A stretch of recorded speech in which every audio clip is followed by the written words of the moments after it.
Hi friends, welcome to Ronnie Linney Story Times. இன்னைக்கு நம்ம கேட்க போற கதை செல்வமும் உறவும்.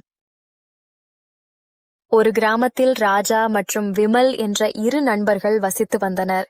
சிறுவயதில் இருந்தே அவர்கள் விளையாடுவது, படிப்பது என அனைத்தையும் ஒன்றாகச் செய்து வந்தனர். அவர்கள் இருவரும் வளர்ந்ததும் பணம் சம்பாதிப்பதற்காக வேலை தேட வேண்டும் என்று அழுத்தம் கொடுக்க ஆரம்பித்தனர் அவர்களின் பெற்றோர்.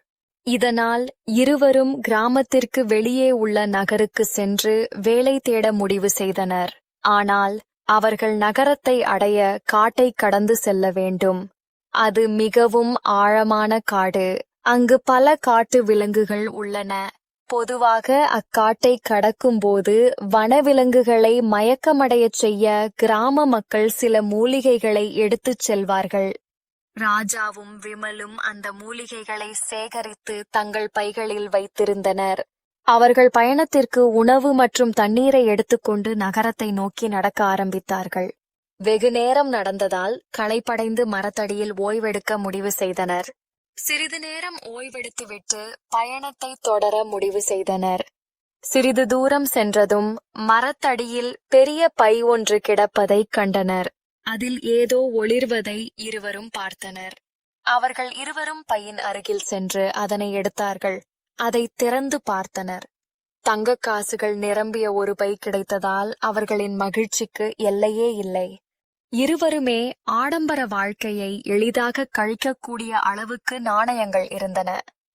இருவரும் பணத்தை பகிர்ந்து கொள்ள முடிவு செய்து தங்கள் கிராமத்திற்கு திரும்பிச் செல்லத் தொடங்கினர். இருட்டாகிவிட்டதால் இருவருக்கும் பசி எடுக்க ஆரம்பித்தது. இருவரும் பயணத்தை நிறுத்தி உணவு சாப்பிட முடிவு செய்தனர். இருவரும் மரத்தடியில் அமர்ந்தனர். ராஜா அருகில் இருந்த கிணற்றில் இருந்து தண்ணீர் கொண்டு வரும்படி விமலிடம் கூறினான். விமல் தண்ணீர் எடுக்கச் சென்றான். ராஜா உணவு தயாரிக்க ஆரம்பித்தான். கிணற்றை நோக்கி நடந்து கொண்டிருந்த போது அந்த நாணயங்களை முழுமையாக தான் வைத்து கொள்ள முடிந்தால் அவனும் அவனது குடும்பமும் என்றென்றும் வசதியாகவும் மகிழ்ச்சியாகவும் வாழலாம் என்று விமல் யோசிக்க ஆரம்பித்தான்.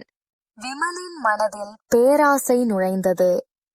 தன் நண்பனை ஏமாற்றும் வழியை யோசிக்க ஆரம்பித்தான். கிணற்றின் அருகே தண்ணீர் நிரப்பிக் கொண்டிருந்த போது விலங்குகளை மயக்கமடையச் செய்யும் மூலிகைகளை தண்ணீரில் கலந்து கொண்டு வந்தான். அதை குடித்த பிறகு ராஜா மயங்கினான். விமலிற்கு பசித்தது.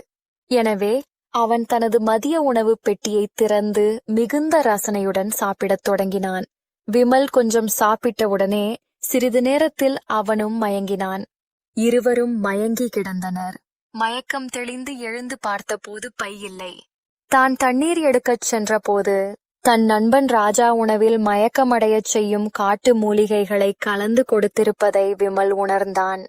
விமல் மயக்கமடையச் செய்யும் மூலிகைகளை தண்ணீரில் கலந்து கொண்டு வந்தான் என ராஜா உணர்ந்தான்.